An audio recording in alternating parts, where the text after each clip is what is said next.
ভারত পাকিস্তান সংঘাতে সন্ত্রাসবাদের অভিযোগের নিরপেক্ষ তদন্ত চায় চীন, জানিয়েছেন ঢাকায় দেশটির রাষ্ট্রদূত ইয়াও ওয়েন। বলেছেন, বেইজিং এর প্রত্যাশা উত্তেজনা বাড়িয়ে তোলে এমন পদক্ষেপ থেকে বিরত থাকবে দুই দেশ। বাংলাদেশ চীন কূটনৈতিক সম্পর্কের 50 বছর পূর্তি উপলক্ষে দুপুরে রাজধানীতে আয়োজিত এক সেমিনারে এ কথা জানান তিনি। রাষ্ট্রদূত বলেন, ভারত পাকিস্তান উভয় পক্ষকে সংযম প্রদর্শন করতে হবে। বাংলাদেশের স্বাধীনতা এবং সার্বভৌমত্বের প্রতি সম্মান জানিয়ে তিনি বলেন, সংস্কার সহ বাংলাদেশের উন্নয়ন অগ্রযাত্রায় চীন অন্তর্বর্তী সরকারের পাশে থাকবে। রোহিঙ্গা সমস্যা সমাধানে চীন চেষ্টা করছে।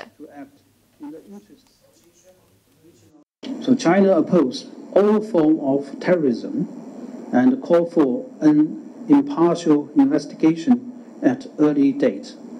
We urge both sides to act in the interest of peace and stability, stay calm, exercise restraint, and refrain from taking actions that may further complicate the situation.